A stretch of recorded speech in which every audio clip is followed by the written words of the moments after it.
Olá, pessoal, sejam muito bem-vindos à editoria da Brain Cultura, Mercado e Consumo. Eu sou Tici Weber, sócia consultora, e hoje eu estou com uma convidada muito especial que dispensa apresentações para quem gosta de pesquisar tendências, está sempre entendendo um pouquinho do universo do cool hunting, que é a Andréa Greca.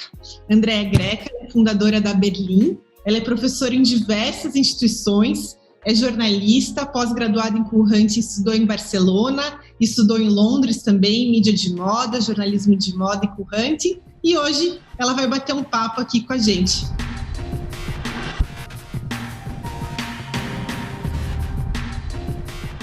Andréa, seja muito bem-vinda. Oi, Tici, obrigada. Obrigada pelo convite, é um prazer estar aqui com você, conversando sobre tendências e consumo, que eu sei que é um tema que você também entende muito, que você gosta bastante. E esse espaço aqui junto com vocês da Brain também é muito, muito valioso, que vocês são referência, né, nesse mercado de pesquisa, que eu também estou inserida. Então, estou muito feliz. Obrigada. Obrigada a você. André, me conta um pouquinho da tua empresa da Berlim, como e por que ela surgiu? Bom, a Berlim surgiu quando eu voltei da Espanha em 2009.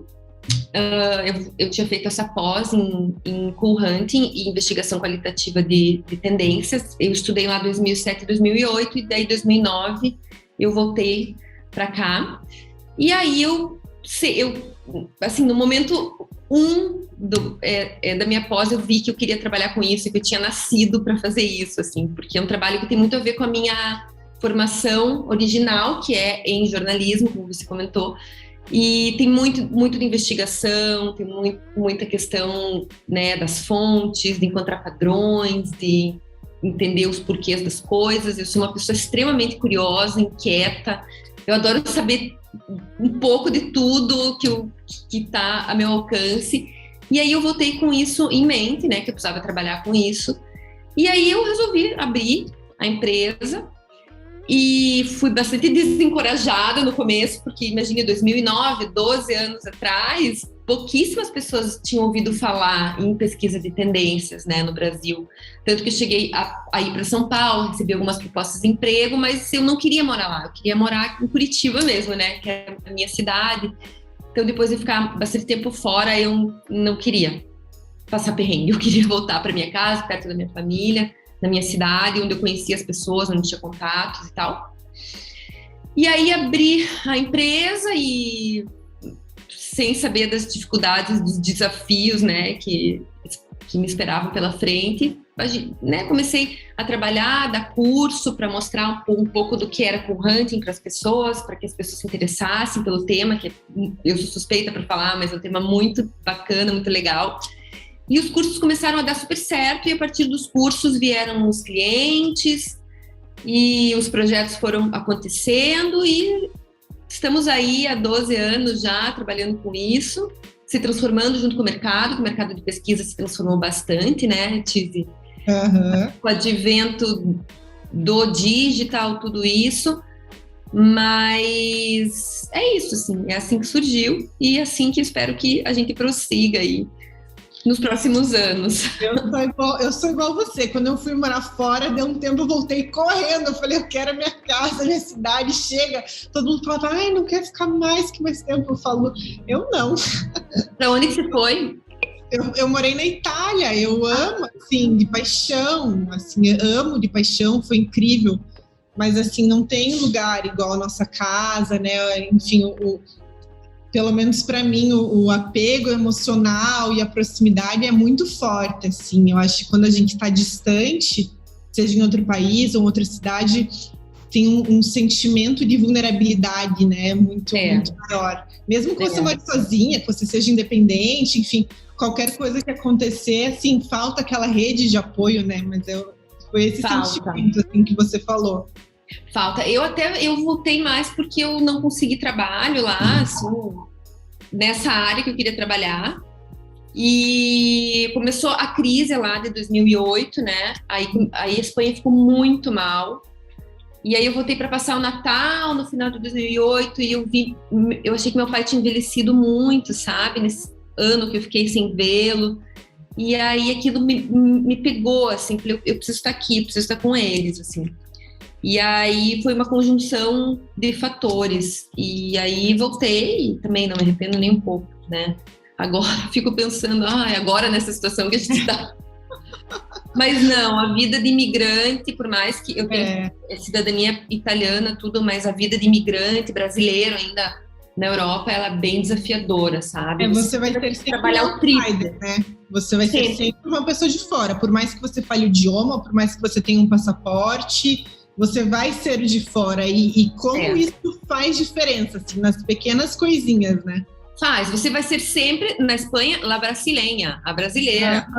Sempre vai ser a latino-americana, você sempre vai ser preterida, por exemplo, numa vaga de emprego, se tiver uma alemã e você, né, o mesmo currículo, ou até que o teu currículo pode ser um pouco melhor, mas em alguns casos, não em todos, claro, mas em alguns casos eles vão preferir sempre a pessoa de lá.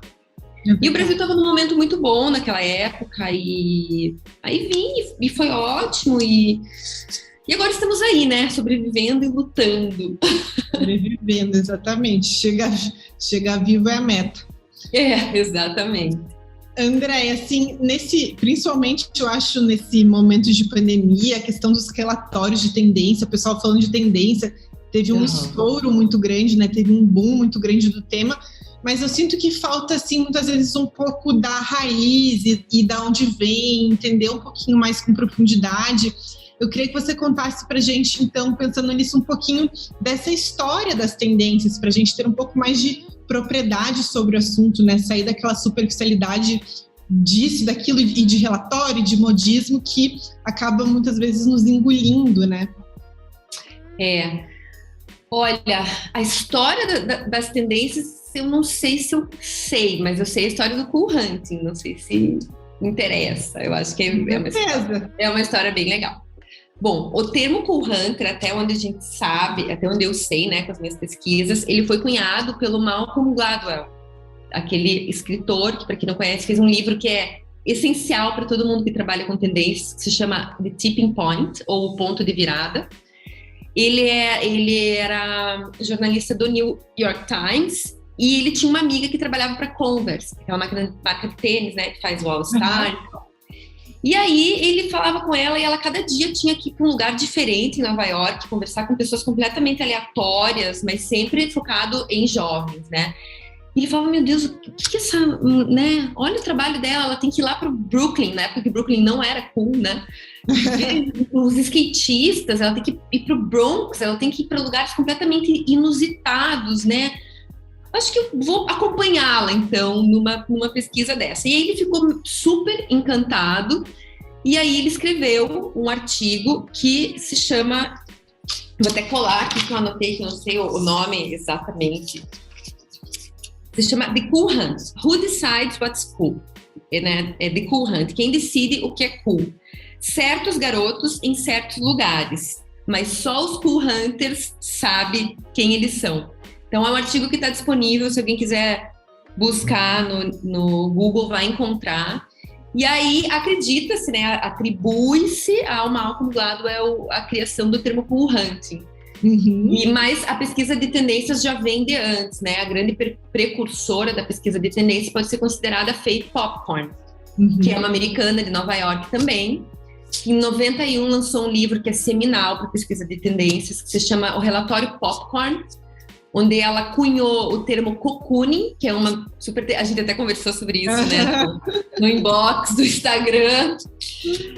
Ela cunhou esse termo e essa tendência que tem a ver justamente com esse momento que a gente vive hoje, imaginem, 30 anos depois, que é o retorno ao lar, quando o mundo está muito hostil lá fora, essa necessidade que as pessoas têm de segurança e tal. E então eu acho que a história da pesquisa de tendências para consumo vem dos anos 90, e a partir daí, com o advento das redes sociais, da internet, do Google, a coisa só aumentou, assim, só cresceu. Hoje em dia você entende que falar cool hunting e falar pesquisa de tendências são sinônimos? Podemos dizer que é a mesma coisa ou teria alguma diferença? Eu acho que não são sinônimos. Para nós especialistas, para os leigos, para quem já ouviu falar, pode ser, mas eu acho que para nós não. O Cool Hunting, ele é como se fosse a primeira etapa da pesquisa de tendências. É quando o pesquisador ele vai para a rua e ele faz justamente isso que a amiga do Malcolm Gladwell tinha que fazer para a Converse, né? Essa pessoa vai detectar coisas, modismos, como você disse, gostos, palavras, lugares, gírias, ideias, enfim, manifestações novas, fresh, cool, que estão rolando, mas sem uma análise profunda disso, né? Então, o Francesco Moratti, que é do Future Concept Lab, ele fala que a etapa Cool Hunting, ela é estruturada sobre 4 P's, que é People, Places, Plans e Projects. Então é isso, assim, o que tá rolando de mais legal entre a galera jovem, novidadeira, os trendsetters. Então seria mais ou menos essa a etapa de Cool Hunting. A meu ver, a pesquisa o Trends Forecast ou a análise de tendências, ela se dá numa etapa seguinte, né? Que daí você pega tudo isso que o Cool Hunter ou que você mesmo coletou em campo e você costura, né? Isso, você faz algo, você alinhava isso, você consegue perceber por trás desses sinais todos, dessas manifestações, dessa cor, dessa gíria, dessa ideia, enfim, que foi colhida em campo, você consegue perceber uma unidade nisso, né? Então, você contextualiza esses sinais, você cruza dados, você encontra padrões, você mapeia e aí você dá uma essência um pouco mais robusta para isso. E a partir daí você consegue fazer com que algo vire uma estratégia, de fato, para as empresas, né? Eu acho que é isso, sim. Uhum. Mas Cool Hunting, até assim, né, eu não me importo. Eu não gosto muito que falem que eu sou Cool Hunter porque eu sou pesquisadora, né? Também faço Cool Hunting. Mas Cool Hunting é um nome bem comercial, assim, as pessoas gostam. E os meus cursos são todos de Cool Hunting. E as pessoas adoram e tudo bem, assim, ok, eu trabalho com isso também, né? Uhum. Mas eu acho que não é a mesma coisa. A pesquisa de tendências em si, ela tem uma profundidade maior. Uhum. Uma parte de análise mais pesada, né? Mais aprofundada. Sem dúvida. Porque senão, já pensou que trabalho gostoso? Todo mundo ia querer fazer isso, né? Você viajando pelo mundo. Eu tava pensando, nossa, que saudades de ir para São Paulo bater perna, ir no centro bater perna, ficar observando, deu até um... né, eu também, morro de saudades, porque não é a mesma coisa você fazer uma etnografia, digamos, ou uma pesquisa de tendências online. A gente consegue bastante coisa, claro, mas, por exemplo, agora o nosso trabalho está tão valorizado de analista de tendências, justamente porque o lugar onde as pessoas iam fazer o Cool Hunting, que são os festivais de música, as festas, as feiras, os eventos onde junta a juventude, os jovens, eles foram todos cancelados. Então, as empresas estão com uma dificuldade e acabam chamando daí pessoas mais especialistas que estão de olho, enfim, com a sua rede de contatos e usando o que tem na manga enquanto especialista mesmo, né? Segundo ano sem festival de teatro, hein? Para mim, março assim, é batata, é um marco no meu ano, na minha vida. Segundo carnaval, assim, é um festival de teatro. Você sempre vai no festival? Sempre, eu amo, assim, é a cara de março, ali, comecinho de abril, para mim é um festival de teatro. Agora, o segundo sem tá pegando, assim, a ausência dos festivais, de fato, é uma coisa que fica um buraco, né? É difícil você preencher. Fica um buraco. E os próprios festivais do verão europeu, a maioria já foram cancelados de novo. Tipo, o Glastonbury foi cancelado de novo, né? Pelo segundo ano. Ia ser 50 anos do festival. Eles tiveram que cancelar. Tem alguns que estão apostando e vão fazer, mas eu acho bastante arriscado. Eu não sei como é que vai ser, mas eu tô bem de olho, assim, acompanhando, porque eu gosto muito desse setor de eventos, de festivais, de música e tal. E Andréia, me conta mais uma coisa. Sempre quando a gente fala de tendências, o pessoal fala do termo Zeitgeist, né? O tal do espírito do tempo. Explica pra gente um pouquinho melhor, então, o que é esse Zeitgeist e por que é importante entender isso? Bom, o Zeitgeist é um termo em alemão que significa justamente isso, né? Zeit, tempo, Geist, espírito. Então, é espírito do tempo. É um termo bem antigo também, um termo que vem emprestado da filosofia, que, na verdade, ele significa, assim, ao pé da letra, espírito do tempo, mas aplicado aos estudos sociais e de tendências, ele é um retrato de determinado período histórico.